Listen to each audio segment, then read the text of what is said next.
Pagi pas semua orang pada pergi, saya punya waktu sendiri lagi baca-baca, lagi apa, terus saya tanya sama Bu Kenny, jadi kan sekarang kan lagi apa, karena masa pandemi ini terus, sekolah dari rumah itu diperpanjang sampai nggak tahu kapan, apalagi untuk anak-anak yang, masih di bawah usia SD itu kayaknya mungkin akan lebih lama lagi gitu. Terus banyak banget yang nanya ke saya, terus nanya ke mana-mana, terus termasuk orang-orang yang ngebahas gimana, pendampingan, belajar sama anak di rumah gitu. Terus bagaimana juga, biar anak itu di rumah sama orang tua itu bisa melakukan dengan sukacita gitu ya, jadi sama seperti di sekolah bersama guru-guru. Jadi tidak membawa suasana sekolah yang, kaku gitu ke rumah gitu, gimana tetap bisa berjalan seperti, natural aja gitu, tapi tetap juga berkegiatan, juga anaknya nggak nganggur, orang tuanya juga nggak kesusahan gitu. Nah, itu gimana nge-balance-nya. Terus saya tanya sama Bu Kenny, "Bu, kalau dari sisi Waldorf itu, gimana sih biar, kayak, memunculkan terus curiosity anak, sehingga anak tuh bisa jadi, belajar mandiri gitu loh, maksudnya jadi pembelajar yang mandiri sampai besar tuh rasa ingin tahunya tetap ada, imajinasinya tetap berkembang kayak gitu." Bu Kenny malah meminta saya untuk sharing gimana saya di rumah sama anak-anak gitu. Jadi ya nggak apa-apa kita, di sini tujuannya untuk saling berbagi cerita aja sih sebenarnya. Saya juga pengen tahu sebenarnya kalau ibu-ibu di rumah gimana. Saya mencoba cerita dari keseharian saya sama anak-anak di rumah juga. Karena, saya kebetulan diamanahkan 5 orang anak yang range usianya kira-kira, jaraknya 2 tahun, 1,5 sampai 2 tahun. Jadi, eee, sebenarnya proses belajar mengajar di rumah ini sudah terjadi jauh sebelum, masa sekarang, karena memang sebelumnya kan homeschooling juga. Jadi bukan sesuatu hal yang baru gitu, tapi justru setelah sekarang kakak-kakaknya sekolah SD, itu jadi ada pekerjaan baru karena, ada beberapa tugas dari sekolah yang memang harus dikerjakan di rumah gitu. Sementara adik-adiknya juga tadinya sudah terbiasa dengan ritme ngantar kakak, terus kita punya me time bersama yang kecil-kecil, terus nanti baru jemput lagi kayak gitu. Jadi ya ada perubahan gitu ya. Eee, di awal-awal sih mungkin yang butuh penyesuaian terbesar itu justru bukan anak-anak, tapi kita sebagai orang tua gitu, terutama mungkin suami saya yang biasa bekerja di Jakarta, jadi harus di Bandung dan jadi harus sehari-hari bersama anak-anak, mendampingi mereka sekolah, mendampingi yang kecil berkegiatan, mendampingi yang paling kecil entah ngapain kayak gitu ya. Cuman itu, kalau saya mau bicara dari sepanjang saya menyekolahkan Akai di Jagad Alit itu saya terbantu banget sama ritme ritme yang, sudah diterapkan di sekolah. Terus, saya juga akhirnya dapat pengertian dengan sangat, lumayan menyeluruh gitu ya, apa sih sebenarnya ritme itu dan kenapa anak-anak itu butuh ritme gitu ya.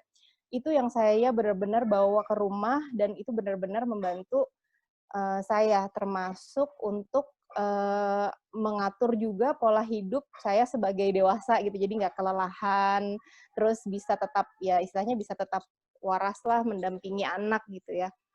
Jadi, ritme itu juga yang membantu anak-anak di rumah untuk berkegiatan tanpa kita harus dikit-dikit mengkomando gitu ya, kayak, "Abis ini kamu ini ya, abis ini kamu ini ya, abis ini kamu ini ya," gitu. Dulu sebelum kenal Waldorf, dulu sebelum kenal Bu Kenny, jauh sebelum kenal ritme, saya sempat jadi orang tua yang pasang schedule di rumah gitu. Jadi dijembrengin tuh di kertas besar gitu ya, dikasih gambar, kan anak-anak waktu itu belum bisa baca ya, jadi dikasih gambar, jam segini ini, jam segini ini, jam segini ini. Tujuannya memang waktu itu, sekalian baca jam, sekalian juga biar terstruktur gitu ya kegiatannya gitu. Saya kira itu akan mempermudah. Tapi mungkin memang pada dasarnya saya juga, bukan termasuk orang yang, suka diatur pakai schedule, jadinya kalau ada to do list tuh membuat pressure di saya, jadi kayak kelihatan, "Oh, nih abis ini harus ini nih, abis ini harus ini," gitu. Itu, ternyata anak-anak juga nggak enjoy, mungkin karena sayanya juga nggak terlalu menikmati gitu ya, jadinya, eee, ya paling berlangsung beberapa saat, terus, tiba-tiba ya sudah di-ignore gitu aja gitu sama anak-anak juga gitu. Nah, pas menerapkan ritme ini, memang kalau yang usia sekolah mereka sudah bikin schedule sendiri gitu, karena kan memang ada to do list yang harus dikerjakan, tapi itu mereka bikin mandiri, berdasarkan memang ritme yang sudah kita punya di rumah gitu. Kayak misalkan pagi bangun, langsung sarapan, langsung bermain, langsung, apa-apa dan seterusnya gitu. Dan saya mencoba menerapkan, apa, yang kayak jangkar-jangkar ritmenya itu loh, dari ada waktu sholat, ada waktu makan, ada waktu tidur, ya 3 itu aja sih yang kayak saya pakai. Jadi habis itu ngapain ngapain ngapain, itu ternyata itu, sudah diterapkan selama beberapa lama, itu tuh ternyata sangat membantu. Jadi kayak anak tuh otomatis tahu, "Oh, abis ini aku akan gini," gitu, tanpa harus nanya, "Mama, abis ini kita ngapain? Mama, abis ini kita ngapain?" Gitu. Jadi bayangin ya kalau dari 5 anak semuanya nanya kayak gitu kan pusing pasti ya gitu kan maksudnya. Jadi, dengan berjalannya si ritme itu tuh lumayan membantu kita gitu sebagai orang tua, nggak harus kayak, "Ayo cepet, abis ini kita ini ya, abis ini kita ini ya," gitu. Jadi berjalan mengalir begitu saja dan pas awal-awal harus sekolah dari rumah tentunya ada ritme yang baru ya, karena kan itu ada penyesuaian gitu kayak, yang kakak-kakak jadi harus belajar di rumah. Nah, pas saat itu adik-adik ngapain gitu. Nah, kita membuat ritmenya itu memang menyesuaikan dengan schedule yang, harus dilakukan. Jadi kayak misalkan pas kakak-kakak harus belajar, mereka belajar di satu tempat, adik-adiknya itu, kita kasih kegiatan, tapi kita lebih kayak ke berkegiatan bersama, kayak memasak bareng atau berkebun bareng gitu. Jadi cari kegiatan yang biar mereka nggak ganggu kakak-kakaknya gitu. Tapi pada dasarnya sih tetap berjalan gitu. Itu satu yang membantu banget. Yang kedua, yang membantu banget juga dan yang baru saya pelajari, dari Bu Heni juga, itu sebenarnya tentang boundaries itu. Saking saya, sukanya sama konsep boundaries itu tuh saya sampai sharing gitu ke teman-teman saya tentang si boundaries ini gitu. Karena, jadi saya memang bukan tipe orang tua yang suka ngelarang-larang, tapi kadang-kadang karena nggak suka ngelarang, jadinya suka ya gitulah, namanya anak kecil ya, sukanya nyoba gitu kan. Jadinya anak-anak suka kayak gini, kayak gitu. Terus jadinya, ya memang rumah luar biasa ya, kadang-kadang berantakan, kadang-kadang rapi, tapi seringkali ya berantakan sampai udah nggak tahu kayak gimana bentuknya.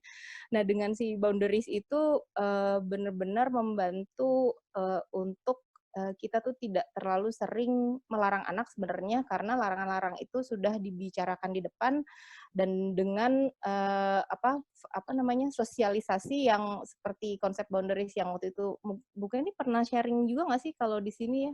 Kayaknya dulu waktu itu pas lagi parents meeting yang hari Sabtu dulu kita reguler itu ya, itu, apa namanya, itu lumayan membantu saya pas saya terapkan di rumah gitu. Tuh awal-awal menerapkan itu kayak sampai selalu bilang, "Mama kok ngomongnya kayak Bu Kenny?" Gitu.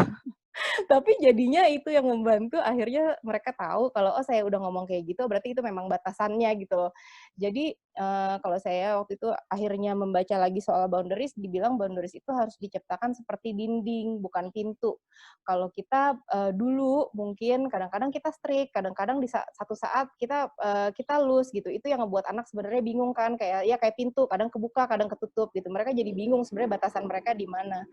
Nah, sejak menerapkan boundaries, yang benar-benar, secara keseluruhan gitu ya, itu, awal-awal ya memang pasti ada pertentangan, namanya kayak tiba-tiba anak dipasangin dinding gitu ya, pasti mereka ya kejedot ke apa gitu ya, tapi lama-lama mereka tahu sendiri, sehingga, mereka tuh jadinya sangat, apa ya, sangat aware gitu mereka harus apa, batasannya di mana gitu. Itu juga yang jadinya mengurangi, campur tangan kita sebagai orang tua dalam mereka bermain khususnya pada saat free play gitu.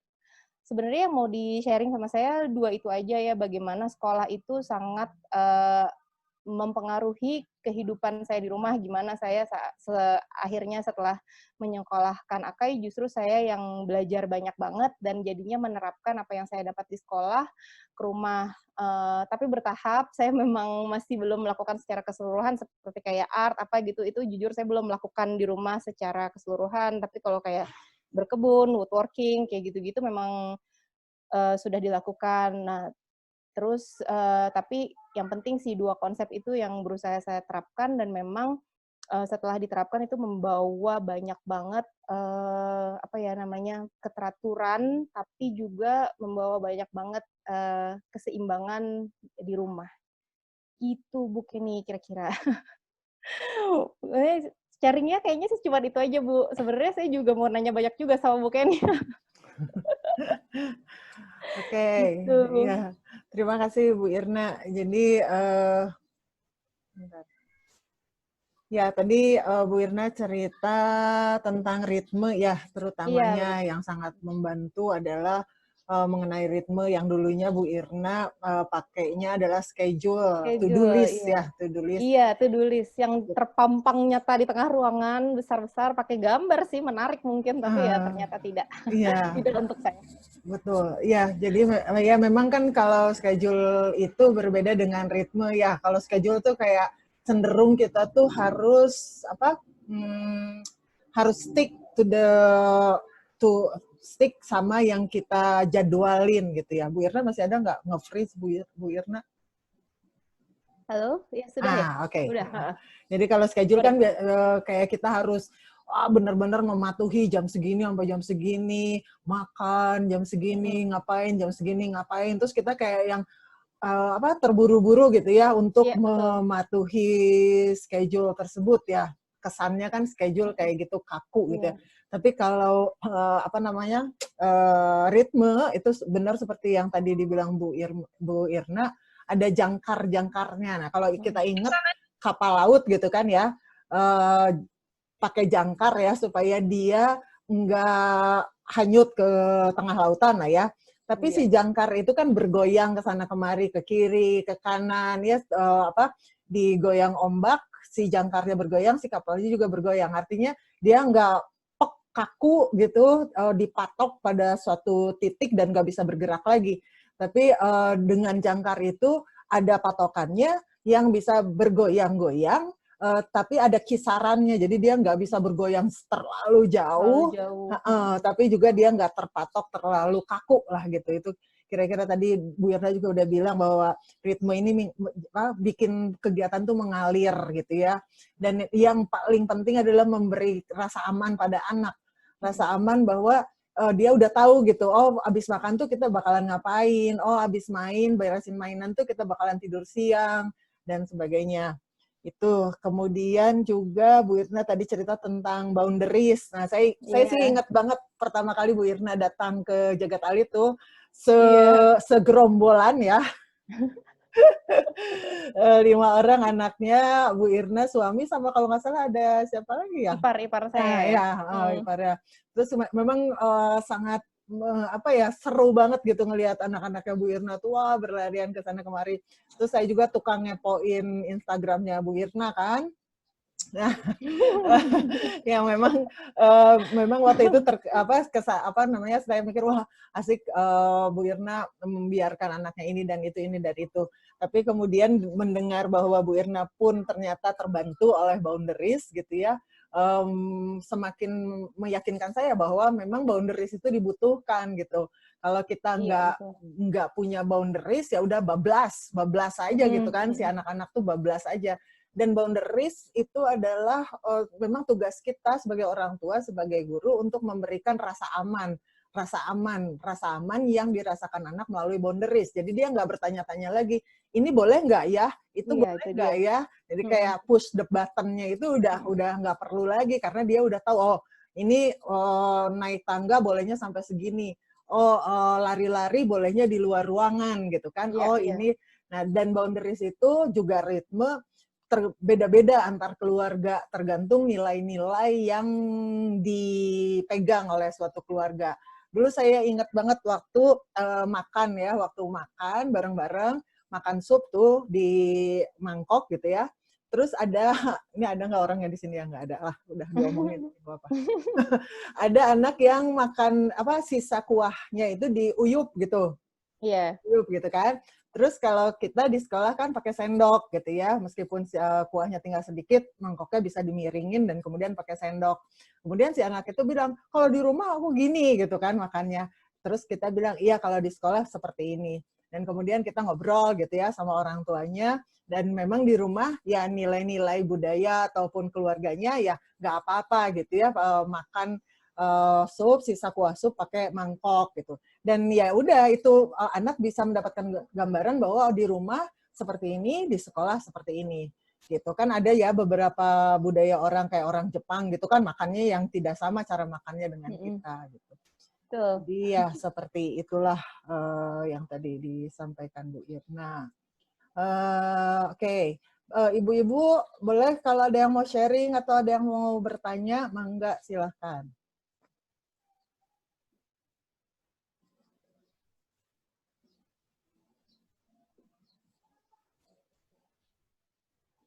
Bu Ibu, jangan malu-malu.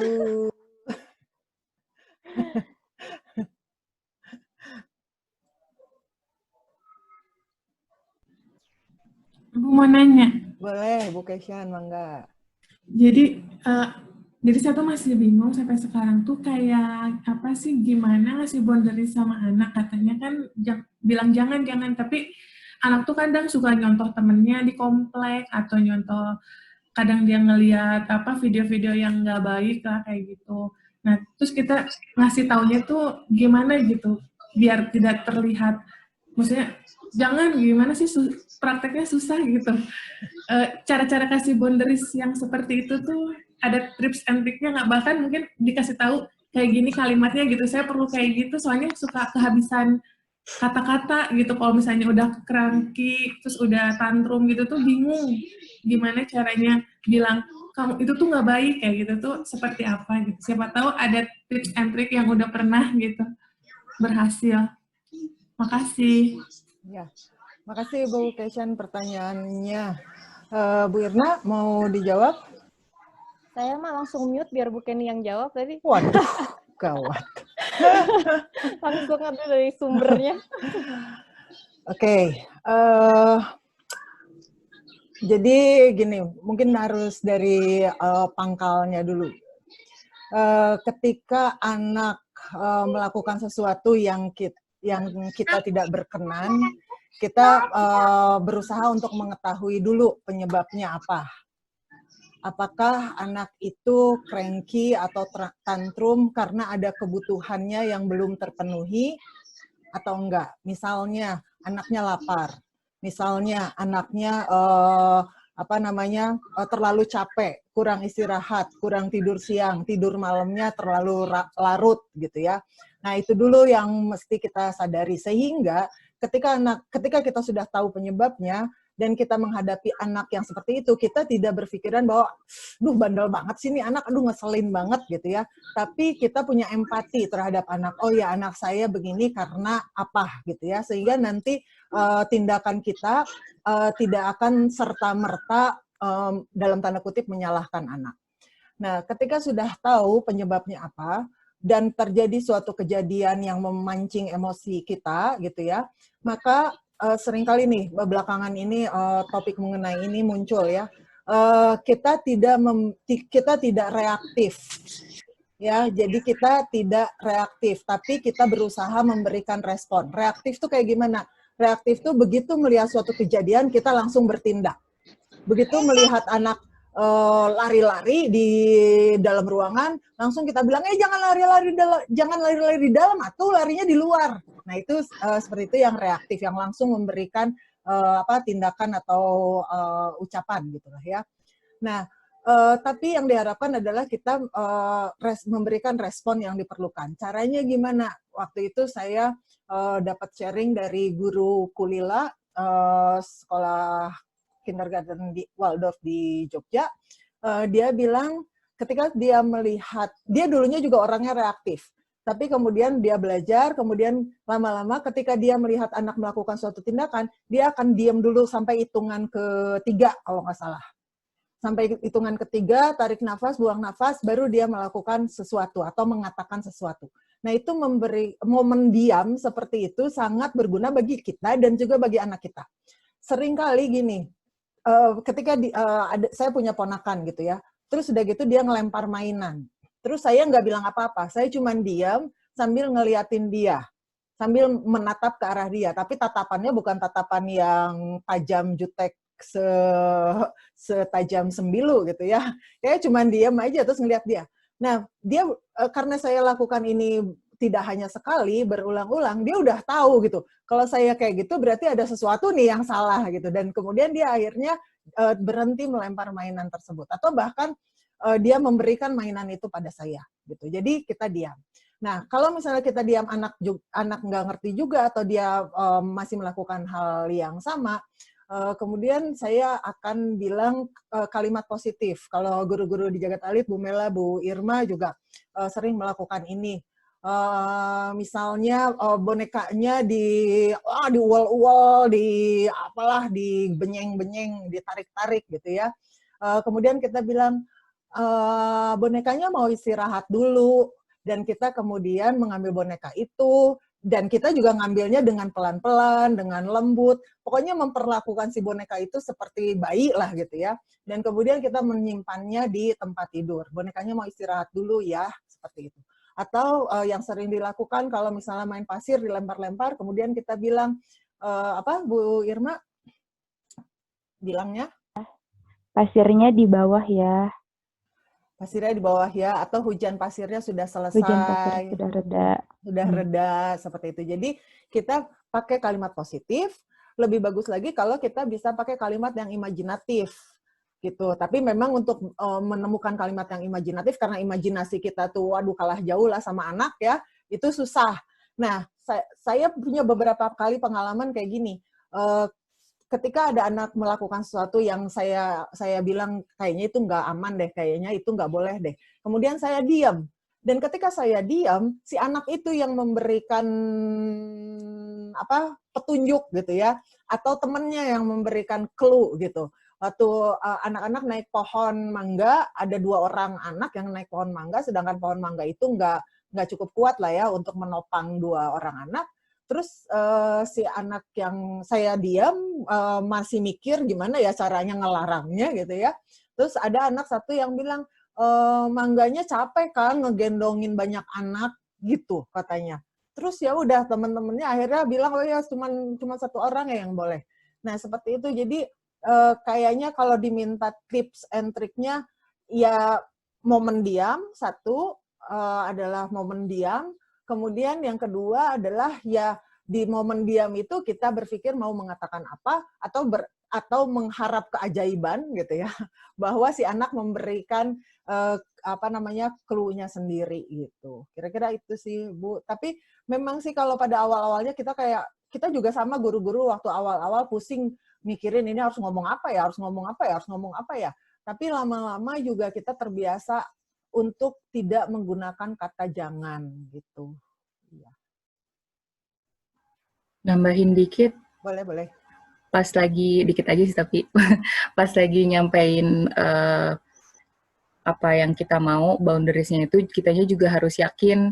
Karena kalau misalnya nggak yakin, anak akan ngerasain keraguan dari kitanya gitu sih. Udah gitu doang. Ya, betul. Keyakinan itu adalah segalanya. Gitu. Ya, kalau kita misalnya ragu-ragu itu akan nyampe ke anak. Dan juga kalau misalnya anaknya udah kita bilang pasirnya di bawah, tetap aja dia aur-aurin pasir gitu ya. Biasanya kita itu anak berarti sedang melanglang buana dirinya, individualitasnya sedang melanglang buana ke sana ke mana-mana, sedang tercerai-berai, sedang terpecah-pecah. Sehingga kita harus centering dia, harus membawa dia kembali ke kesadarannya. Dengan cara apa? Dengan cara touch. Dengan cara menyentuh bahu atau menyentuh lengan. Tapi jangan dikerawat ya Bu ya. Jadi kita menyentuh, sentuhannya firm, sentuhannya mantap lah gitu. Mantap, menunjukkan keyakinan kita. Kemudian kita katakan satu kalimat aja, pasirnya di bawah, sambil kita sentuh. Sehingga anak itu kembali ke kesadarannya, kembali centering. Insya Allah lah, dengan cara seperti itu bisa membantu. Gitu. Terima kasih, makasih Bu. Sama-sama. Bu Andini sudah masuk, alhamdulillah sudah bergabung. Oh ya, Bu Andini, assalamualaikum, selamat datang.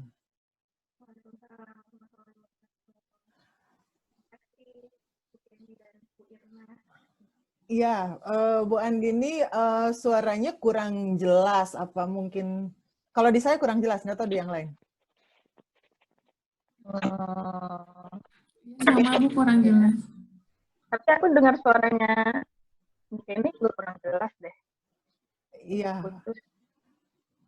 Oke, coba dicoba lagi Bu Andini, tes 1, 2, 3. Suaraku tapi ada nggak? Ada, cuman agak putus. Oh, ada, tapi putus-putus ya? Iya, sama nih di sini juga. Oh, mungkin ini putus-putus juga. Oh, iya. Oke, mungkin sinyalnya ya, mungkin kita tunggu sebentar ya sambil nunggu. Saya tawarin satu pertanyaan lagi lah ya buat teman-teman. Jadi tadi Bu Irna sudah sharing, kemudian Bu Irna sharing mengenai ritme dan boundaries. Terus tadi ada yang bertanya, Ibu Keshan, mengenai bagaimana memberikan boundaries kepada anak, bagaimana mengatakannya dalam kalimat positif. Itu pertanyaan Bu Keshan, sudah dijawab. Kemudian sekarang sambil menunggu, saya lempar satu pertanyaan lagi. Ada yang mau tanya sebelum sharingnya Bu Andini? Silahkan.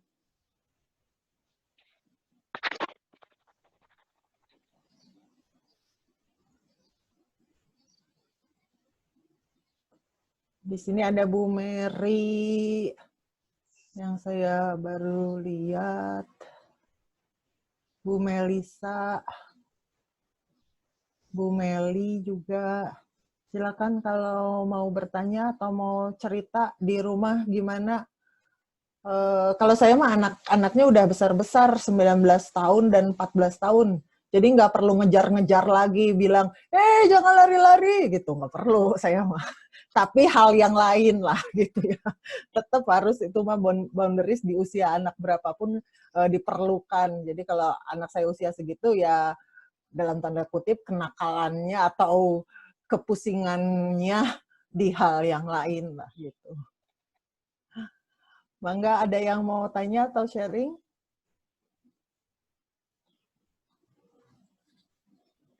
Nggak ada, oke. Kalau nggak ada, Bu Andini mungkin udah siap untuk sharing, Bu Andini. Masih putus-putus suara saya?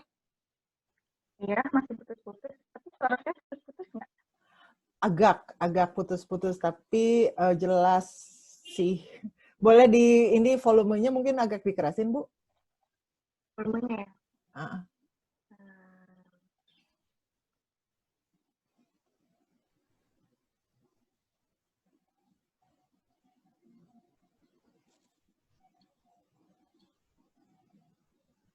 Kalau ini? Nah, ini jelas. Oh, ini jelas? Jelas. Sip. Oke. Mungkin dari...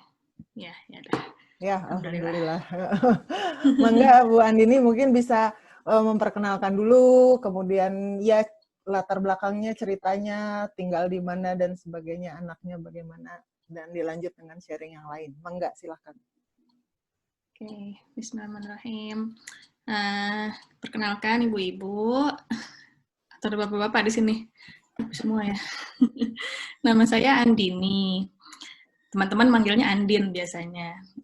Saya tinggal di London, udah dari 2013. Anak saya umurnya 5 tahun, laki-laki. Dari dia umur 3 tahun, udah bersekolah di sekolah Waldorf. Gitu. Awalnya sih background-nya kenapa saya memutuskan kirim anak saya ke sekolah Waldorf tuh karena saya cari-cari sekolah, emang agak picky gitu pilih sekolah. Dulu saya karena saya concern banget sama edukasi anak dan emang tertarik banget, jadi dari sebelum punya anak aja udah baca-baca, udah cari-cari ilmu gitu kalau nanti punya anak. Terus udah gitu pas kita punya anak, dan kebetulan saya tinggal di sini, jadi saya mikirnya sekalian aja cari ilmu yang lebih legit lah untuk belajar tentang edukasi anak. Jadi dulu tuh saya sempat waktu anak saya namanya Haki, waktu Haki masih belum 1 tahun, saya kepikiran bikin bisnis daycare di rumah gitu buat orang-orang sekitar, karena daycare di sini itu lumayan mahal dan high demand gitu, supply-nya nggak terlalu banyak tapi demand-nya banyak. Jadi saya background-nya tuh bisnis juga, jadi S1 saya IT, S2 bisnis, terus tertarik sama edukasi anak, jadi pas nyampe sini mencari peluang bisnis. Terus saya cari tahu gimana cara buka daycare di rumah, ada home setting daycare gitu istilahnya. Tetap harus terdaftar sama pemerintah, tetap harus sesuai standar gitu. Jadi saya ikut trainingnya, ikut sertifikasi buat childminder bilangnya. Apa istilahnya di sini childminder untuk yang kayak guru anak preschool gitu. Terus saya ikut trainingnya dari pemerintah. Sudah gitu ada tesnya, ada harus ada kayak surat kelakuan baik gitu-gitu. Terus ya udah saya buka daycare-nya di rumah. Waktu itu saya ada 5 anak. Orang dewasanya saya dan tetangga saya 1 lagi gitu. Jadi saya minta bantuan 1 ibu lain gitu untuk membantu. Nah terus ya udah sambil jalan itu saya juga sambil belajar. Terus saya tertarik sama Montessori. Saya ikut diplomanya di London, Montessori Center Internasional di London. Saya ikut diplomanya 1 tahun. Nah dari situ anak saya udah deket-deket mau masuk usia sekolah, saya cari-cari sekolah yang bagus, yang di dekat rumah, yang pastikan kalau di sini kalau kejauhan kayaknya nggak visible lah, kalau sekolah anak jauh-jauh. Jadi saya cari dekat rumah, nah ketemu sekolah Montessori yang bagus, dan sekolah Waldorf yang sekarang anak saya masuk ini, gitu. Kenapa akhirnya memutuskan masuk sekolah Waldorf waktu itu? Dua-duanya bagus, Montessori dan Waldorf ini, tapi yang sekolah Montessori saya waiting list ke 200 dan nggak dapet tempat. Dan sekolah Waldorf ini sebenarnya gedungnya lebih bagus, areanya tuh di belakangnya tuh ada wood gitu. Emang lebih ideal sih menurut saya, cuman saya belum kenal sama Waldorf waktu itu. Tapi ternyata peminatnya nggak banyak di sini. Makanya saya dapat space. Ya udah, jadinya masuknya di situ. Kemudian interview orang tua. Terus mereka pas interview orangnya guru yang interview saya tuh nanya, udah tahu metode Waldorf nggak? Enggak. Saya bilang saya taunya Montessori sih, tapi ini mirip kan sama Montessori. Terus dia bilang enggak, ini nggak mirip. Terus dijelasin gitu. Oh ternyata pas interview itu kan saya cerita tentang gaya parenting saya gitu, karena mereka juga ngecek kan gimana di rumah Haki seperti apa, terus kita memperlakukan Haki kayak gimana. Terus ditanyain juga, Haki nonton TV nggak, gitu, dikasih gadget nggak. Nah kebetulan semua jawaban saya itu memang memang cocok gitu sama filosofinya Waldorf. Jadi terutama yang pakai gadget itu, dia nanya, Haki dikasih gadget atau nonton TV nggak? Saya bilang, oh saya dari bayi emang komitmen sama suami saya nggak kasih screen ke Haki. Jadi di rumah saya emang nggak ada TV dan nggak kasih gadget. Terus mereka, oh ya bagus-bagus gitu. Karena ini biasanya salah satu yang bikin orang tua jadi mundur masukin anaknya ke sekolah Waldorf itu, karena mereka meminta kita tanda tangan konsen untuk zero screen ke anak gitu. Jadi untuk waktu pertama kali kita datang juga jadi pertama datang tuh open day, mereka jelasin tentang sekolahnya, emang unik ya sekolahnya, nggak semua orang tua tuh cocok lah di situ gitu. Makanya itu yang tadi aku bilang peminatnya nggak terlalu banyak di sini. Terus ya udah deh, setelah masuk sekolahnya ternyata ya memang alhamdulillah emang cocok. Dan juga mereka intens banget untuk mengedukasi orang tuanya, termasuk kayak kasih iklan-iklan untuk seminar dan training Waldorf yang bisa orang tua ikutin sendiri. Terus dari situ saya banyak belajar, jadi banyak belajar dari gathering orang tuanya sendiri, banyak belajar dari gurunya juga, dan saya ikut training-training mandiri tentang Waldorf. Gitu. Mau diceritain apa nih jadinya? Ya, Bu Andini, boleh. Tadi udah dapat gambaran gimana awal mulanya Bu Andini nyekolahin anaknya di Waldorf, dan sedikit gambaran mengenai saat interview ya, Bu Andini, menarik sekali sih.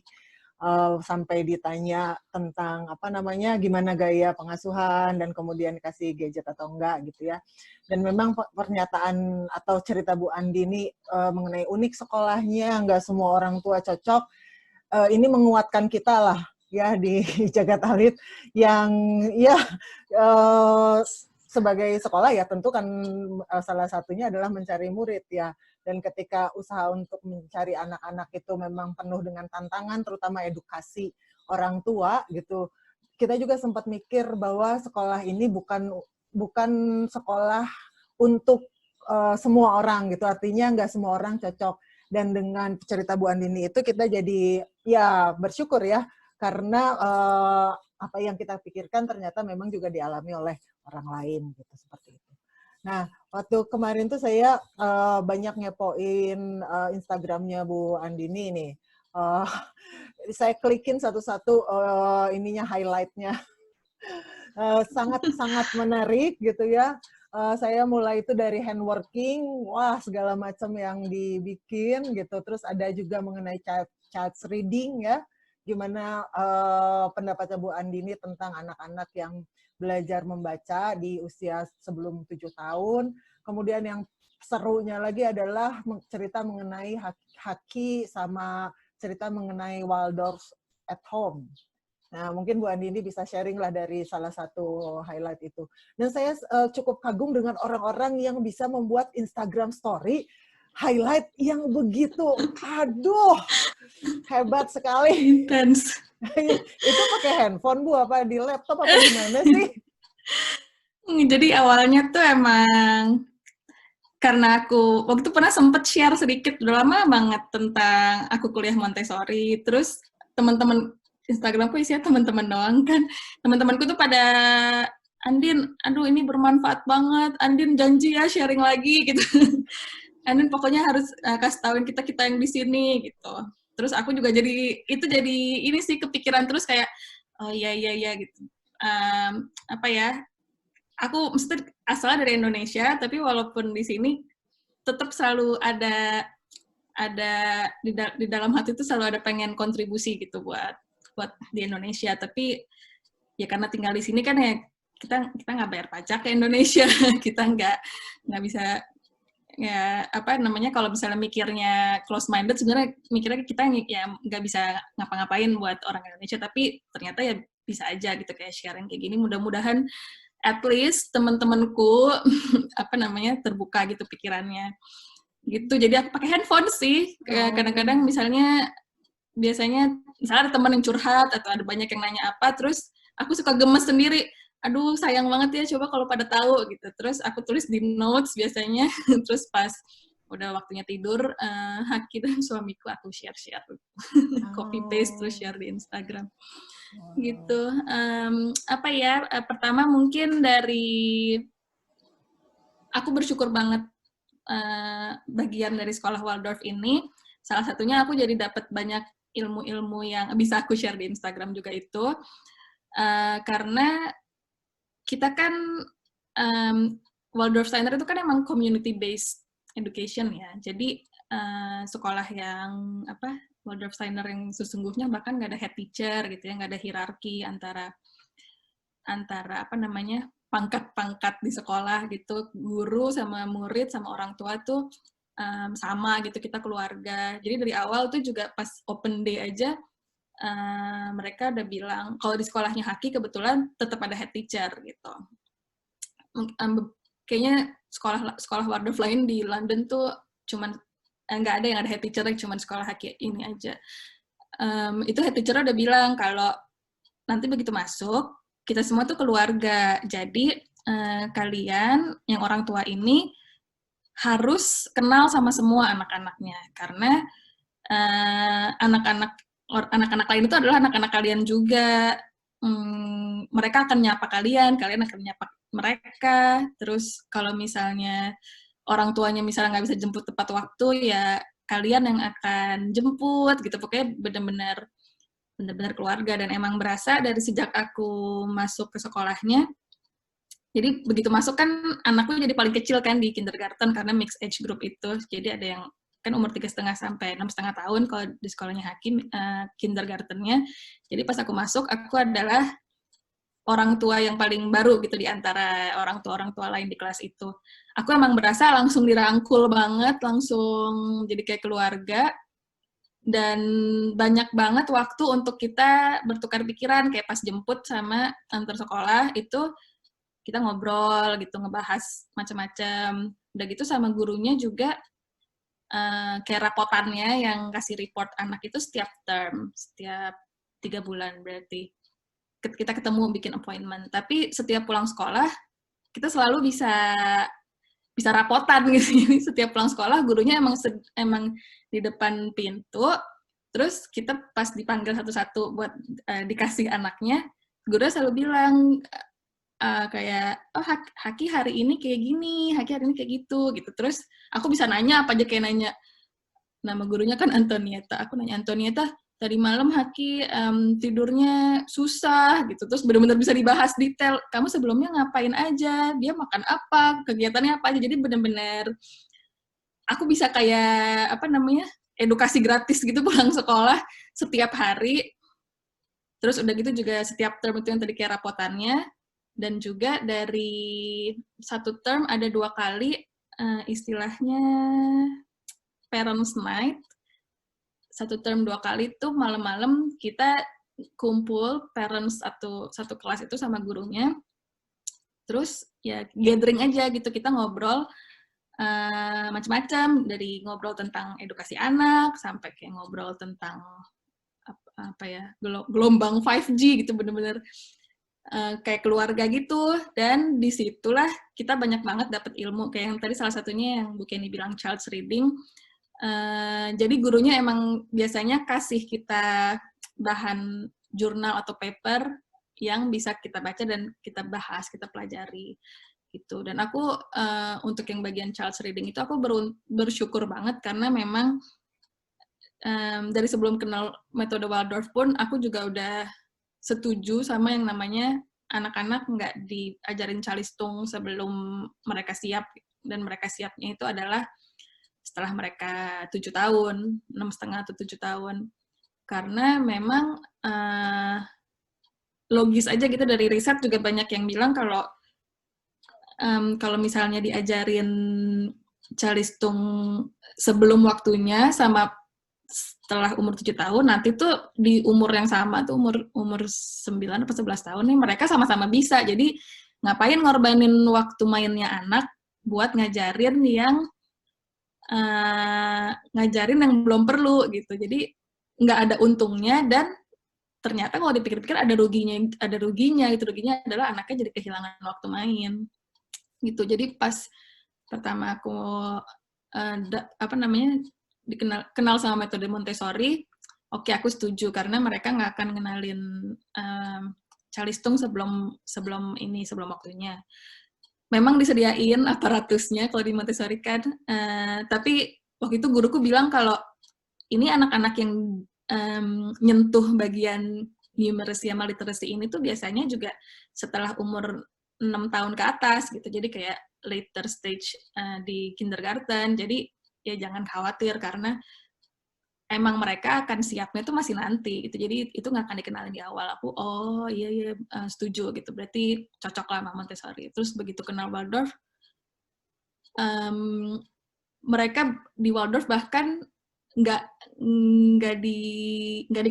disediain sama sekali gitu, nggak dikenalin. Jadi kalau anaknya juga penasaran, ya nggak mungkin penasaran karena memang waktunya benar-benar dimanfaatin untuk main gitu, untuk mengembangkan development yang dibutuhin di waktunya. Jadi benar-benar yang dikasih ke anak itu hal yang tepat di waktu yang tepat gitu. Terus kalau yang buat di rumah, emang dari sebelum sekolah di Waldorf ini, aku ngejalanin yang kurang lebih hampir sama kayak di Waldorf, kayak aku batasin jumlah mainan di rumah gitu biar Haki nggak kayak dihibur terus gitu. Jadi aku tetap pengen dia mikir gitu, pakai mainan yang tersedia aja, terus bisa ngembangin imajinasinya dia untuk digabungin, atau misalnya pakai dari furniture di rumah gitu, kan dari dulu udah kayak gitu. Terus juga aku concern banget sama main di alam. Jadi emang tiap hari dari Haki bayi banget kita udah selalu setiap hari main di luar. Terus udah gitu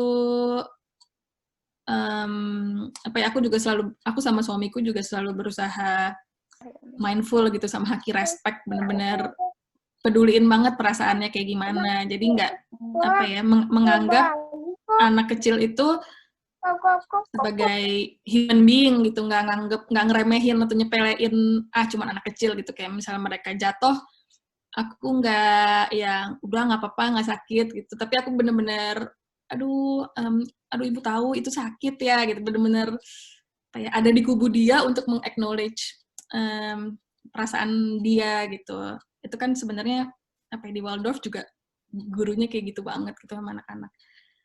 Terus udah gitu yang nggak kasih screen juga aku udah dari dulu. Ya gitu sih. Jadi begitu masuk sekolah sama cara nurturingnya sama. Jadi begitu pas kemarin liburan lockdown ini, kita istilahnya liburan sih, bukan lockdown atau nggak boleh sekolah gitu. Aku bilang ke Hakinya ini liburan, ya sama aja gitu, kayak ya balik lagi gitu. Karena kan Waldorf Steiner tuh juga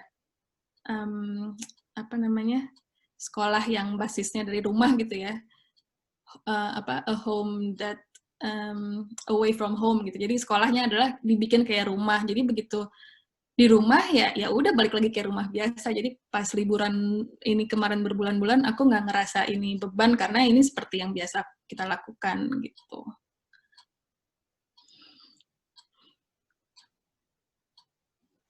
Oke, Bu Andin. Ya, terima kasih. Mungkin ada yang mau tanya dulu atau ya ada yang mau mau tanya atau mau sharing? Aku mau tanya Bu Kenny. Iya, ke Bu Andin ya? Iya, mau ini dong Bu Andin, minta ceritain kalau di sekolah itu biasanya ritme Haki gimana? Itu yang sepengetahuan Bu Andin aja. Misalkan kalau kayak di Jagat Alit kan ada setiap hari apa yang anak-anak bersihin kolam, hari apa kayak gitu-gitu Bu. Biasanya kalau di sekolah ritmenya gimana? Kalau di sekolah kayak gimana, itu aku tahu banget karena dari awal Haki sekolah, ini salah satu yang aku bersyukur juga yang magicnya di sekolah Waldorf adalah dari awal Haki sekolah umur 3 tahun itu, dia nggak mau lepas dari aku, dan aku sama Haki terus mungkin ada 2 bulan kali. Jadi, atau sebulan kali, kan lama banget. Mungkin kalau di sekolah lain, aku tahu kalau di sekolah lain tuh dipaksa aja untuk di-touch gitu ya, jadi yang udah nggak apa-apa tinggal aja, nangis paling cuma sebentar gitu. Kalau di sekolah Waldorf tuh bener-bener, di sekolahnya Haki, aku bener-bener kalau anaknya nangis, aku nggak akan ninggalin gitu. Jadi karena Haki waktu itu nggak mau aku tinggal, jadi sebulan atau 2 bulan adalah aku di sekolah.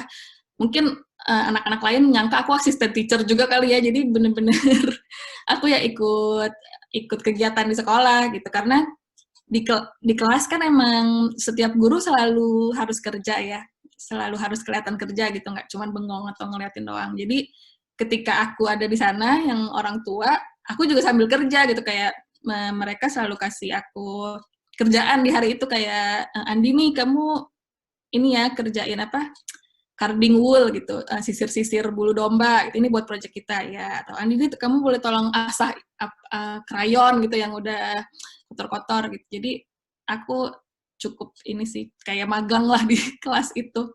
Jadi ritmenya itu adalah dari pertama masuk mereka minta kita untuk sediain apa namanya slipper. Jadi sandal dalam ruangan biar hangat. Jadi mereka sangat mengutamakan kehangatan banget kan. Dan karena di sini dingin, jadi kita sediain slipper yang anak-anak suruh bawa slipper yang hangat gitu. Jadi kita dari pertama masuk pakai slipper yang hangat. Terus udah gitu anak-anak itu setiap Senin kita bawa bahan makanan untuk seminggu itu. Sebenarnya alasannya bukan penghematan gitu kalau bahan makanan dari orang tua, tapi lebih ke anak-anak tahu rasanya kontribusi buat community. Jadi hari Senin itu ada jatahnya kayak Haki selalu bawa carrot gitu, anak lain ada yang bawa onion, anak lain lagi ada yang bawa apel gitu. Jadi anak-anak udah pakai slipper di luar kelas, terus bawa semua bahan makanan masuk ke dalam, terus ditaruh di keranjang. Begitu masuk, mereka bikin circle di kursi, mereka duduk di kursi di circle gitu. Terus di antara anak-anak itu, jadi mereka tuh anaknya 14-15 gitu, gurunya ada 2, satu teachernya, satu asistennya. Biasanya satu teachernya tuh di bagian di tengah-tengah bagian yang circle sana, asistennya di sini gitu. Jadi benar-benar mingle aja gitu. Sambil nunggu anak-anak komplit, mereka main glockenspiel. Tung tung tung gitu. Kayak xylophone itu. Jadi benar-benar di luar kelas itu kan yang ganti slipper gitu, buka sepatu, buka jaket itu kan cukup hiruk pikuk ya, cukup riuh gitu suasananya. Tapi begitu masuk ruang kelas, buka pintu, benar-benar tenang, cuma dengar suara tung tung tung tung gitu. Itu udah magic banget sih ambience-nya. So, anak-anak gantian oper glockenspiel itu sampai semua anak masuk atau sampai waktunya udah mulai harus mulai jam 9, glockenspielnya disimpan. Terus gurunya nyalain lilin, nyalain korek api. Sudah gitu siapin lilinnya, terus manggil satu anak yang besar. Jadi bisa di sekolahnya Haki istilahnya buat yang anak paling mudanya itu star child, yang tengah moon child, yang paling besarnya itu rising up child. Jadi biasanya komposisinya sepertiga gitu. Jadi nyalain lilin itu biasa dipanggil dari yang anak-anak rising up child, itu yang paling gede. Di lilinnya jadi guru taruh di lilin yang panjang, terus anaknya itu bawa lilinnya untuk ditaruh ke special candle di nature table-nya, di meja yang spesialnya gitu kan di mereka. Ditaruh di situ, tuh anak-anak semuanya udah liatin, tenang gitu, terus perhatian terpusat gitu. Itu juga menurutku itu udah magic banget juga. Mungkin yang kata Mbak Irna kayak sekte ya, kayak cuma nyalain lilin doang gitu, semua kayak terhipnotis gitu. Sudah dinyalain lilinnya, ditiup sama anaknya, terus mereka nyanyi. Nah, nyanyinya itu mungkin kurang lebih sama kayak yang di Jakarta Alit juga, yang mereka blessings dan praisings, bahwa di pagi itu mereka bisa berkumpul gitu, mereka dengerin suara burung, terima kasih ada pohon tumbuh gitu, matahari menyinari gitu.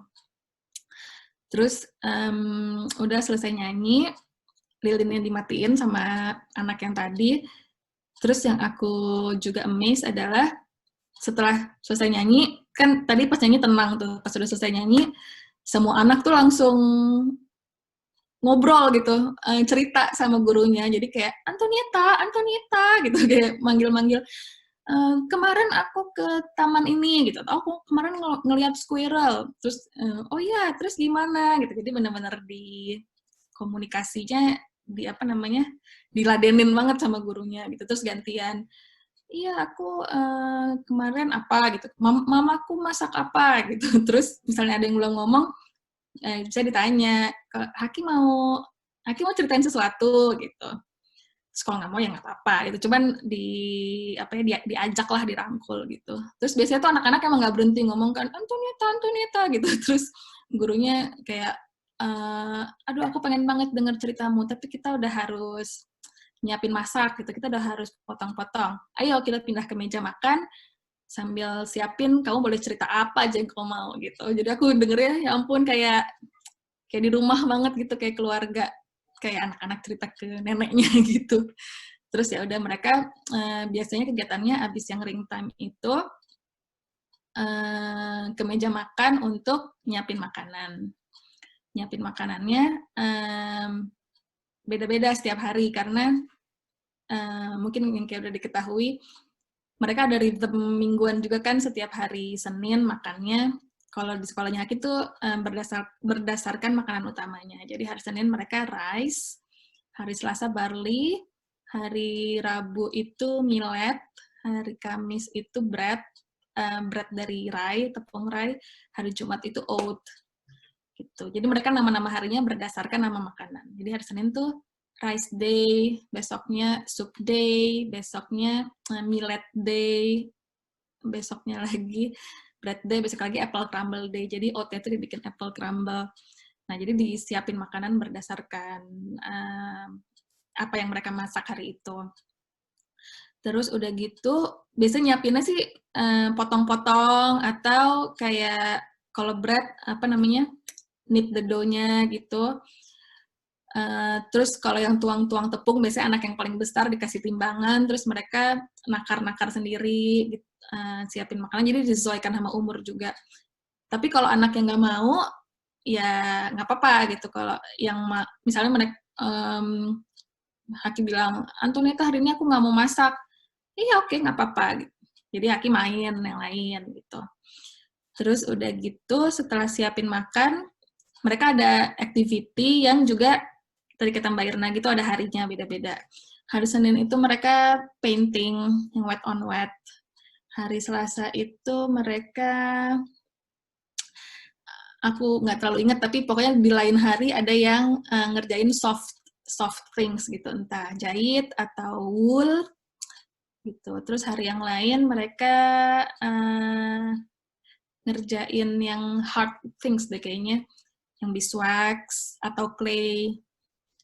Terus di hari yang di satu hari Jumat itu mereka bersih-bersih, yang kayak Mbak Irna bilang bersihin kolam. Kalau ini mereka dusting, ya lap-lap semuanya gitu. Terus abis mereka activity itu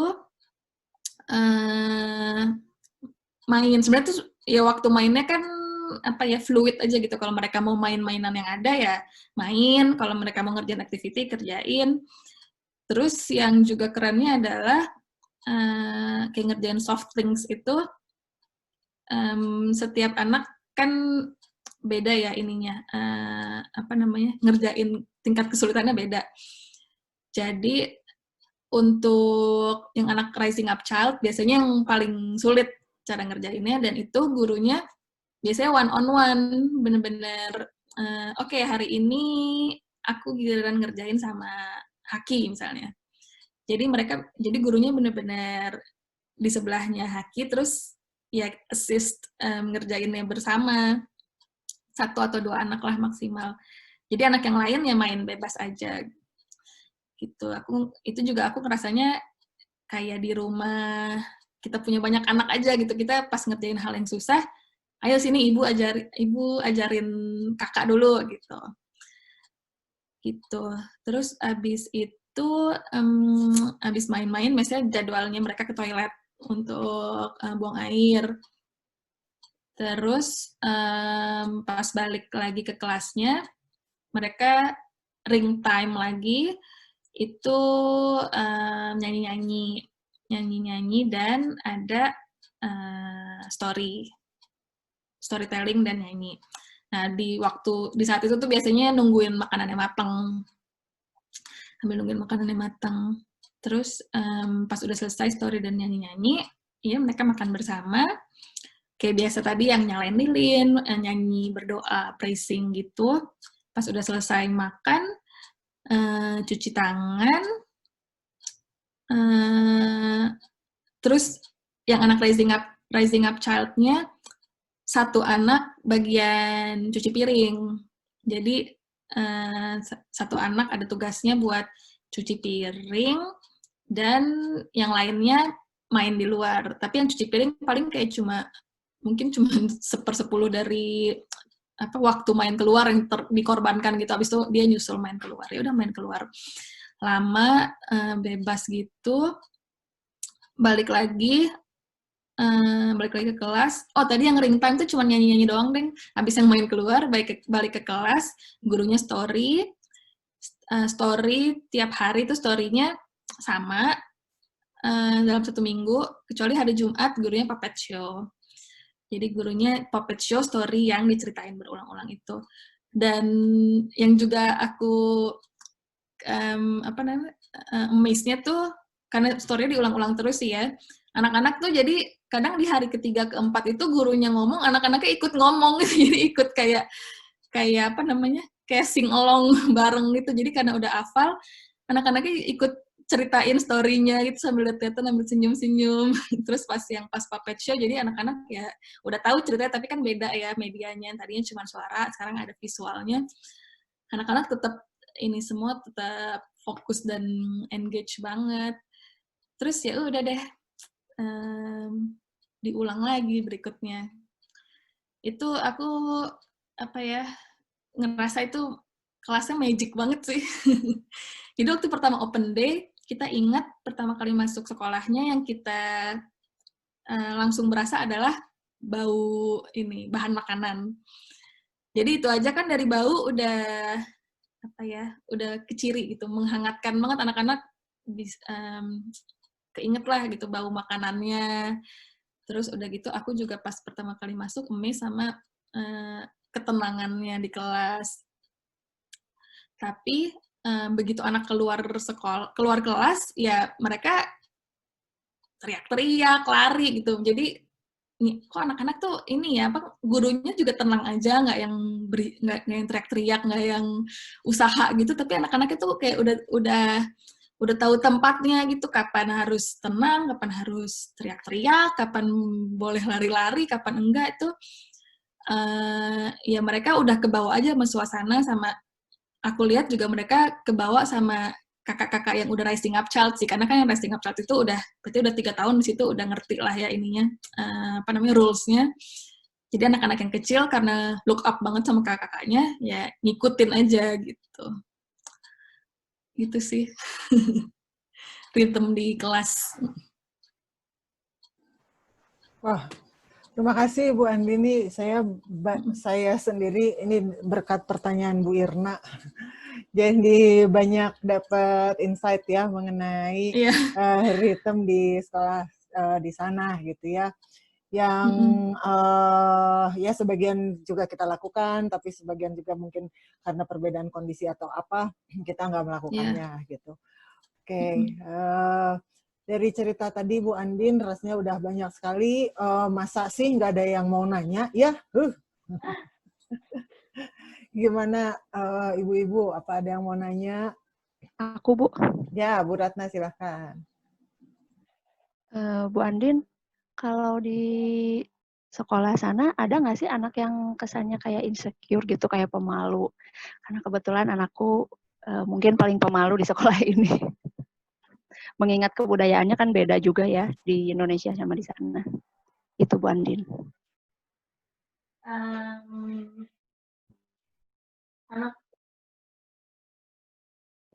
Salah satu yang juga menarik di Kolong Badak adalah semua kepribadian anak itu cocok gitu di dinamika kelasnya. Jadi anak yang pemalu itu sebenarnya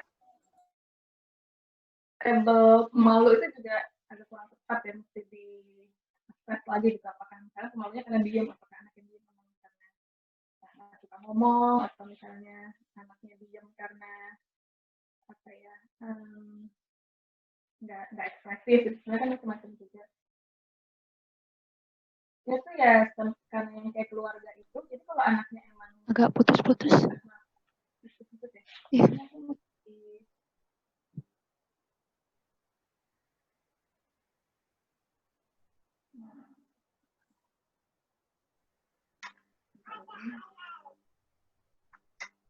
Di aku sih kurang kedengeran. Nggak tahu yang lain.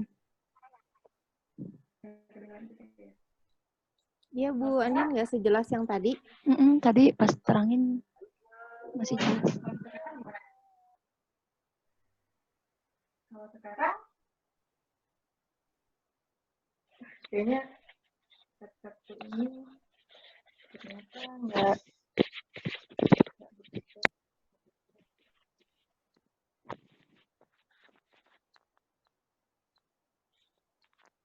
Kalau sekarang gimana?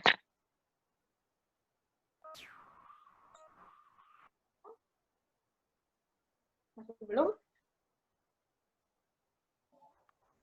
Masih putus-putus ya? Coba ngomong agak panjang. Coba deh. Tes. Suaraku gimana? Apakah putus-putus? Suaranya agak nge-slow ya, kayak slow motion gitu.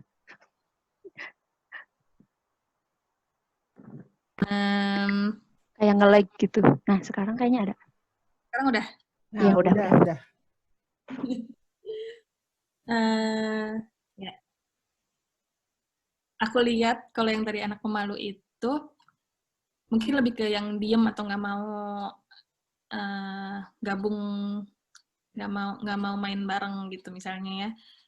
Aku ngerasanya gurunya pertama meng-acknowledge kalau anak itu memang belum siap gitu atau nggak mau. Jadi biasanya gurunya memang ngajakin misalnya anak-anaknya main hide and seek gitu. Itu kan sebenarnya bukan dari gurunya gitu, mainnya emang impromptu aja, anaknya mau main. Terus biasanya gurunya suka nyamperin nanya, kamu nggak mau ikutan main hide and seek, itu seru loh. Terus enggak, aku nggak mau. Oke, you can join when you're ready gitu. Jadi ya anaknya juga, aku sih mikirnya anaknya ngerasa gurunya tahu kalau anaknya belum siap, dan tapi begitu anaknya merasa udah nyaman untuk ikutan, gurunya welcome gitu. Dan itu tercermin sama anak-anak yang lain. Jadi gurunya tuh juga aku lihat selalu mengencourage anak-anaknya itu untuk ngelibatin yang lain. Jadi misalnya ya kayak tadi main hide and seek itu, terus ada yang nggak ikutan, biasanya satu anak yang itu dibilangin, misalnya Haki gitu, Haki kamu nggak mau ajak Joseph, mungkin dia juga mau main, coba kamu tanya dulu gitu. Jadi benar-benar yang kayak tadi tuh anaknya di acknowledge karakter dan perasaannya, tapi tetap juga disediain kesempatan kayak kalau kamu siap, teman-teman kamu tuh mau main juga sama kamu gitu. Kayak semacam itu sih. Ya, makasih Bu Andin. Sama. Ya, boleh ada pertanyaan lagi?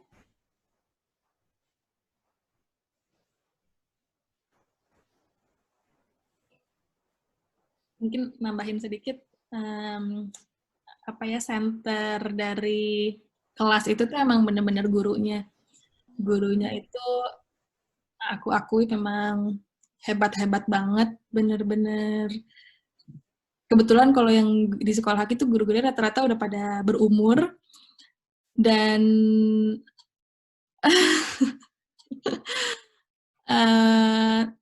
ngemong banget sama anak-anak, tapi juga tahu teorinya, pengalamannya ada gitu. Jadi aku ngerasanya guru-guru itu bener-bener ngerti banget gitu sama anak secara keseluruhan gitu, secara general, dan anak itu gitu. Jadi karena memang yang kita kayak keluarga, jadi anak-anak itu tuh ya udah kayak anak-anak guru anak-anaknya gurunya sendiri gitu.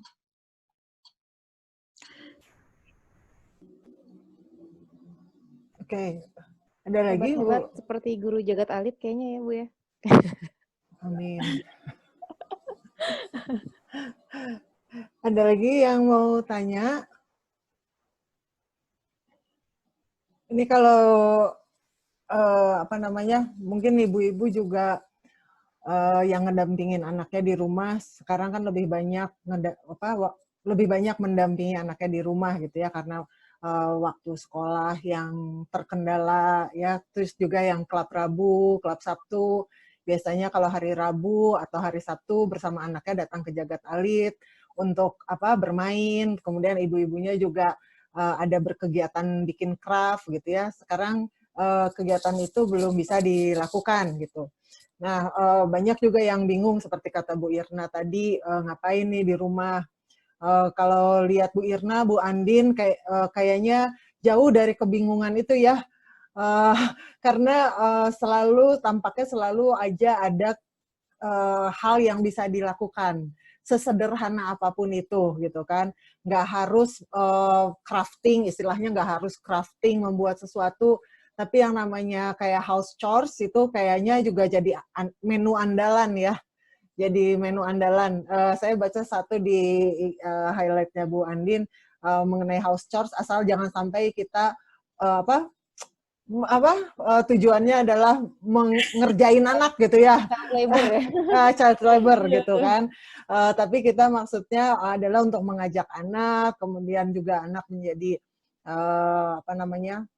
ya mengertilah bahwa suatu pekerjaan itu adalah pekerjaan yang bermakna, yang purposeful, yang juga dikerjakan dengan dinikmati gitu kan, yang ibunya juga kayak seneng gitu ngerjainnya, nggak sambil cemberut gitu kan. Terus saya juga lihat ada ini beberapa hal yang dibikin, kalau yang kegiatan di rumah tuh, yang crafting, ada beberapa hal yang dibikin dari kayu ya Bu. Pernah bikin mobil-mobilan, terus ada apa sih, kayak ranting gitu, dibikin frog stick ya? Iya. Itu di apa sih, di apa namanya? Dipotong-potong aja sih, Bu. Dicoak-coak gitu ya? Coakin, terus kalau digesek sama stick lain, suaranya kayak kodok gitu. Iya, jadi kayak maksudnya itu kan ranting nggak susah ya dapatnya. Di Indonesia juga ada ranting. Di Indonesia juga ada ranting, terus gratis lagi ya, nggak beli. Gitu. Kalau misalnya sambil jalan-jalan pagi gitu kan, kita suka mengutin kayak ranting, kayak daun, kayak bunga yang jatuh gitu ya.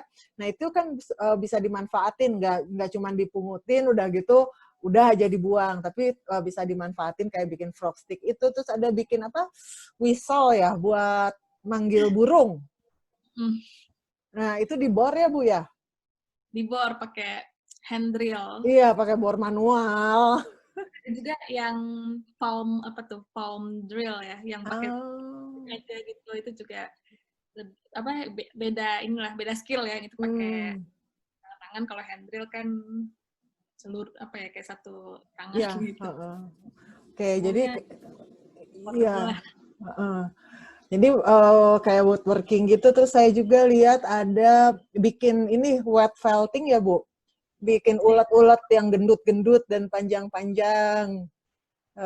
Terus ada juga yang needle felt. Mungkin kalau needle felt dibantu mungkin ya Bu Andin, yang bikin macam-macam burung itu. Iya, itu kita kerjanya bersama. Mungkin 70% aku. Oh ya. Tapi itu kelihatan banget Haki seneng banget pas megang si needle felt burung itu. Soalnya kan emang teksturnya yang lembut gitu ya. Iya, jadi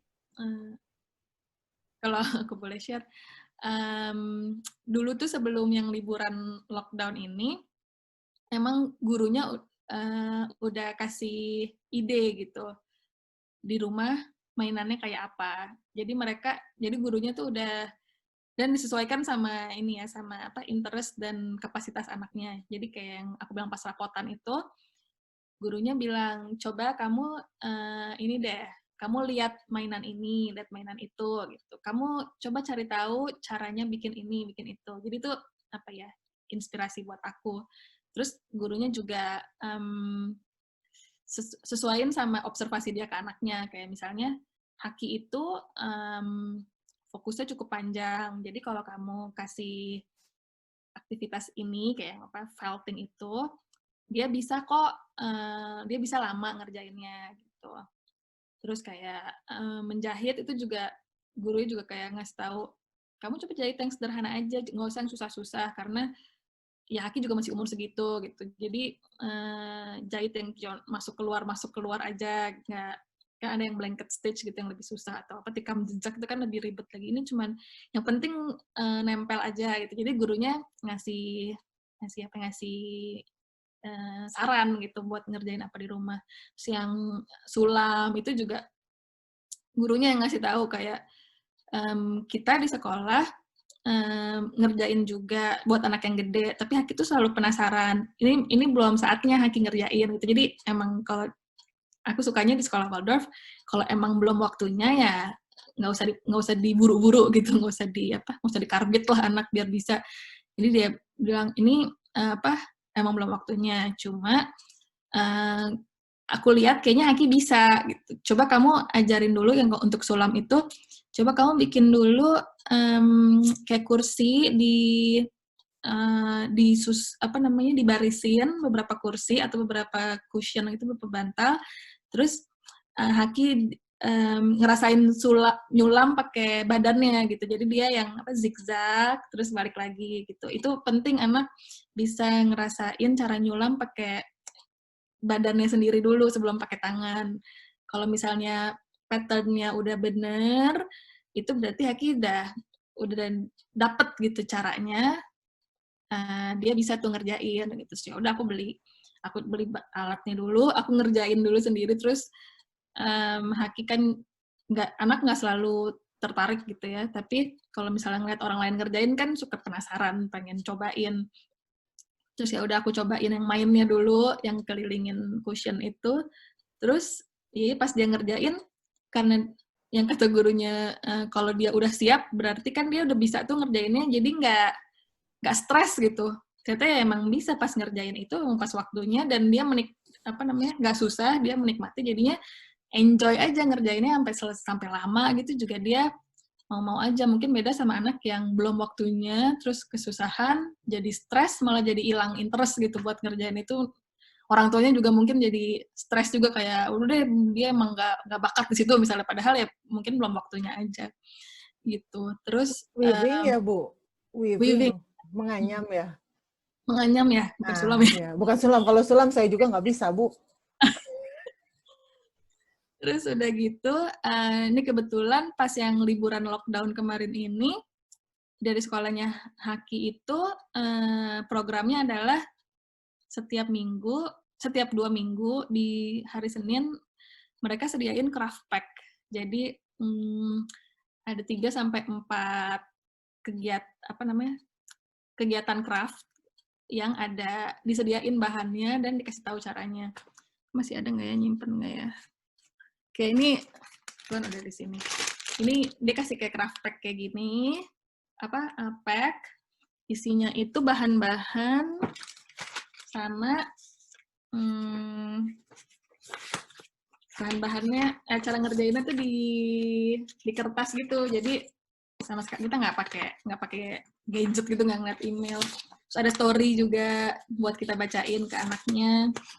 Terus di dalam sini tuh ada bahan-bahan buat bikin. Ini kemarin udah jadi sih kita bikin. Jadi dikasih wool, terus kita bikin fire fairy gitu. Sama ada dikasih wax kite paper ya, buat bikin kayak gini. Dikasih tahu caranya. Terus aku tunjukin ininya deh, jadinya kayak gimana.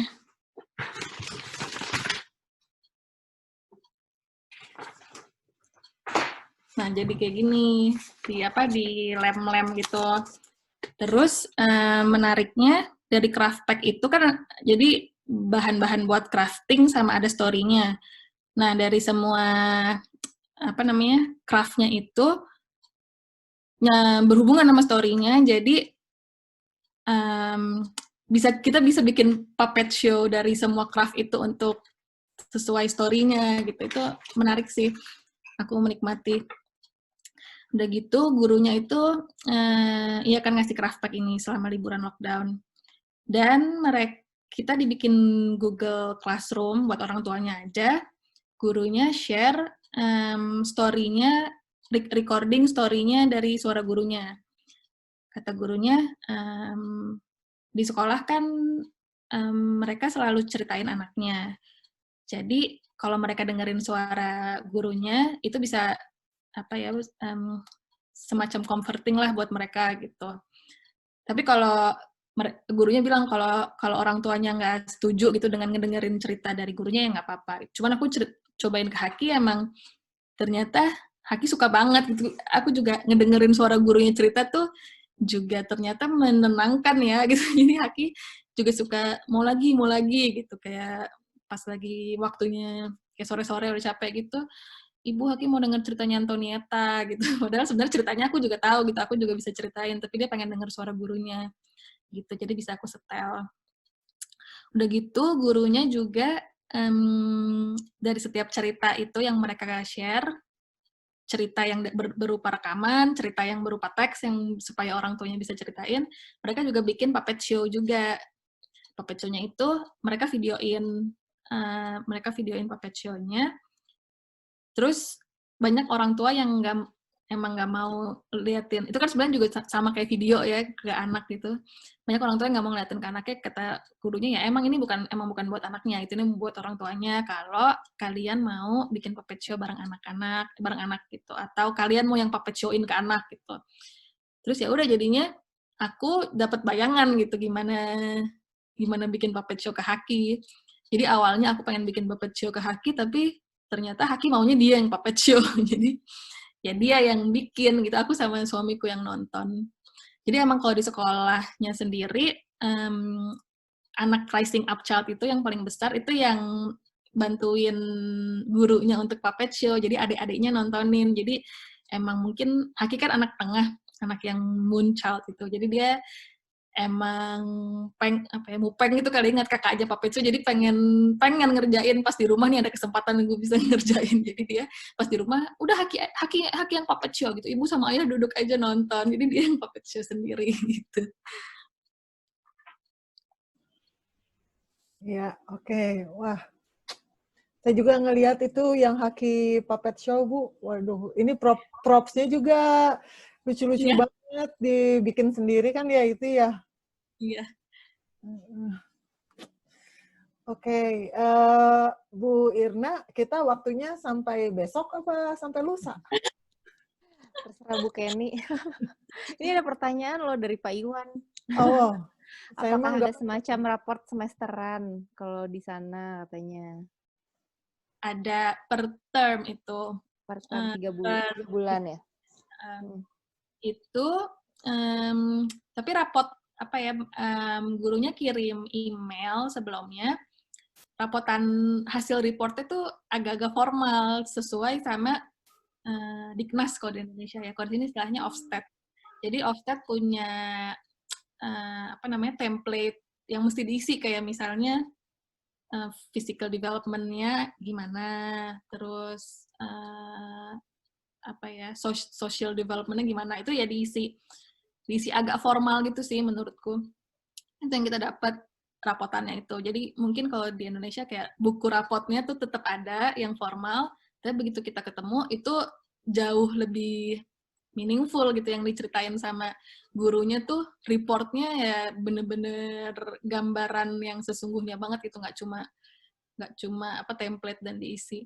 Jadi ya biasanya aku meeting itu buat rapotan 2 jam mungkin ya. Jadi nggak ada hari rapotan, tapi mereka assign kayak dalam satu term itu setiap harinya satu orang tua gitu, satu anak yang ketemu sama gurunya untuk dikasih report. Emang apa namanya, waktunya panjang banget sih, sekitar 2 jam atau sepuasnya deh. Gurunya bener-bener iya masih ada lagi gitu mau yang bertanyain gitu, masih apa, kamu mau cerita apa atau mau curhat apa, mau tanya apa.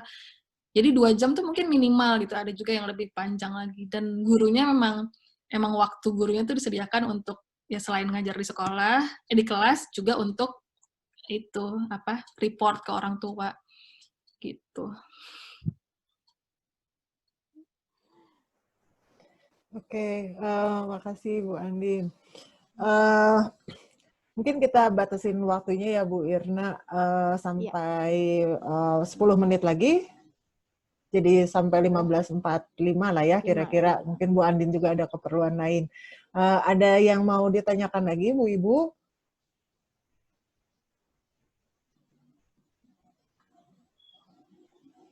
Saya sambil bacain chatnya, siapa tahu ada boleh ini. boleh.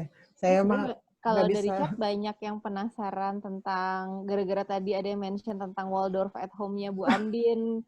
Jadi mungkin abis ini banyak friend request Bu Andin. Iya, follow. Iya, kayak gitu. Karena kemarin juga kebetulan aku juga awalnya kan nge-follow di IG, terus jadi wah ternyata sharingnya banyak banget dari Bu Andin gitu. Itu aja sih, kayaknya nggak ada pertanyaan lagi. Terus itu apa Bu Andin, saya juga lihat yang apa wet on wet painting ya, hasil wet on wet paintingnya Haki, ada yang dibikin kartu buat ucapan ulang tahun buat temennya, dibikin bentuk kupu-kupu gitu ya. Karena Bu Andin mikir apa namanya, craft-nya hasil anak-anak tuh kalau cuman untuk dibuang-buang aja gitu kayaknya dan nyampah gitu ya. Iya apa ya, itu awalnya sih lebih ke idealisme pribadi aja sih, kayak aku nggak suka buang sampah banyak-banyak gitu, nyampah atau kayak beli barang yang nggak perlu gitu ya, sebenarnya idealisme pribadi. Tapi ternyata di Waldorf ini semua craft yang dibikin tuh emang bukan abal-abal gitu, emang bagus gitu. Jadi ya aku mikirnya ya bisa dibuat kartu, atau kita bikin kayak kasih kado ke teman, itu jadi paper bag-nya gitu. Jadi sekarang juga paintingnya Haki kadang mau dipajang juga kebanyakan ya orang setiap minggu dia painting gitu, atau kalau pas liburan semaunya dia painting. Aku mikirnya masa aku harus nyimpen setebal-tebal itu gitu, atau dipajang juga kayaknya nggak kepenuhan. Ya udah aku bilang ke Haki, kita bikin ini aja yuk, jadi nggak kebuang-buang, jadi hasilnya bagus juga gitu, kayak bikin paper bag buat ulang tahun ini kan bagus juga, kita kasih buat temanmu gitu. Ya udah Hakian juga semangat gitu, ya nggak apa-apa digunting-gunting aja terus dibikin buat macem-macem gitu. Terus paling sama yang craft itu kan kalau di sini temanya berdasarkan musim ya, musim apa, dingin, jadi winter, terus spring summer, terus fall, gugur. Jadi mereka bikin craftnya kan berdasarkan musim tuh. Kayak misalnya pas winter bonekanya adalah yang salju-salju gitu. Kalau misalnya pas summer bonekanya dari pine cones gitu, yang banyak jatuh di musim summer. Itu aku di rumah ada nature table ala-ala juga gitu buat majang-majang hasil karyanya di musim itu. Jadi yang udah musim lewat aku simpan di kontainer yang spesial gitu. Aku bilang ke Haki, ini yang mainan yang sekarang ibu taruh di sini ya gitu. Mereka kita taruh di special place gitu, aku bilang. Nanti kalau nanti winter lagi kita taruh lagi. Itu juga ngasih sense of time juga ya, kayak ini sekarang musim semi gitu, musim panas. Jadi ya pajangannya juga sesuai sama musimnya gitu. Jadi aku sih sampai saat ini nggak ada yang kebuang sih craft yang aku bikin. Luar biasa. Ya, Sebelum kita tutup, ada 5 menit lagi. Sekali lagi saya tanya, masih ada yang mau bertanya? Oke, kalau nggak ada, Bu Irna, ada yang mau disampaikan, dan nanti mungkin Bu Andin untuk menutup, ada yang mau disampaikan, silahkan. Nggak sih, kalau dari saya, pokoknya memang setelah mengenal Waldorf ini, terutama makasih banget juga buat guru-guru di Jagat Alit yang akhirnya tuh jadi kayak membantu banget sih untuk sebenarnya mungkin bisa dibilang menyederhanakan kehidupannya. Jadi kayak kita nggak harus overthink dalam mengurus membersamai anak gitu ya. Jadi nggak ada lagi kepikiran kayak aduh kalau anak bosan gimana harus entertain anak gimana, itu benar-benar mengalir di keseharian gitu dengan secara natural gitu, lebih kayak ke orang tuanya benar-benar ya cuman mendampingi anaknya aja gitu. Jadi alhamdulillah bisa dipertemukan juga dan akhirnya bisa belajar banyak soal Waldorf ini gitu. Dan bukan cuman ke Kai tapi juga ke kakak-kakaknya dan ke adik-adiknya, terus bahkan ke orang tuanya juga sebenarnya berpengaruh dengan jadinya ya itu jadi konsepnya bukan lagi cuman mendidik anak tapi lebih ke menyederhanakan hidup itu sih, Bu. Gitu aja dari saya, Bu. Ya, makasih Bu Irna. Alhamdulillah kalau sudah mempermudah kehidupan yang serba sulit ini ya. Mangga Bu Andin, ada yang mau disampaikan untuk penutupnya, Bu?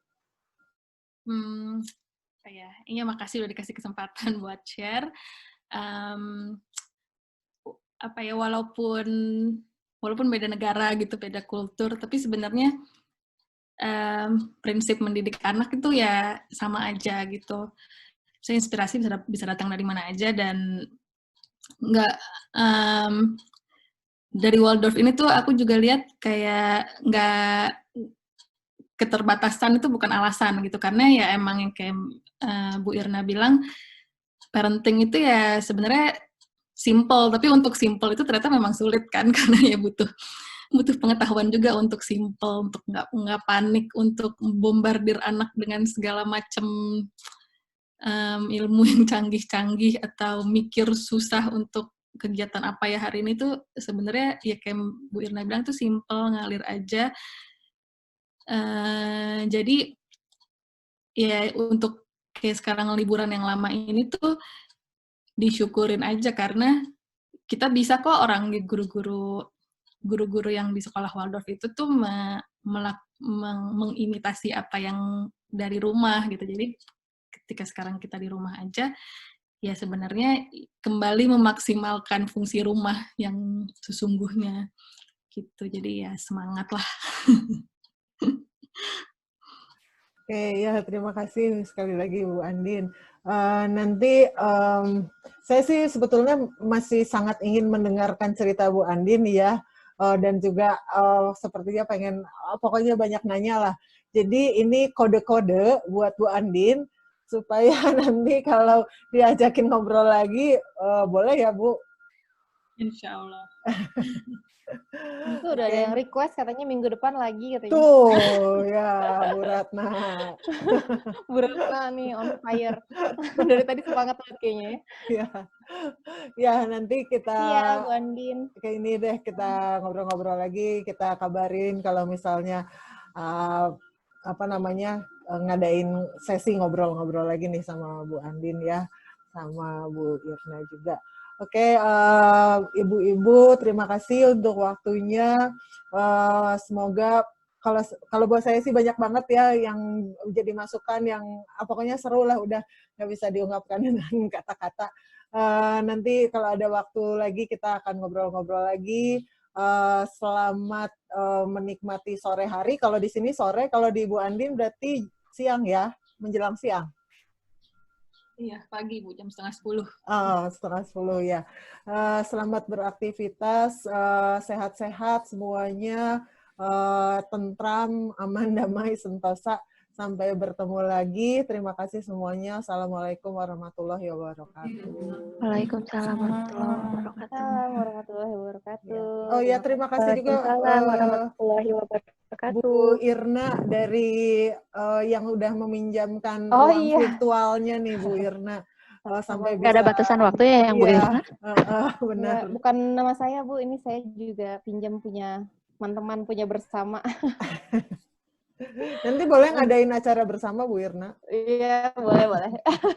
Oke, ini saya tutup atau Bu Irna yang tutup ininya? Ini kayaknya recordingnya dimatikan dulu kali mungkin. Oh buat, iya, betul. jadi Stop dulu.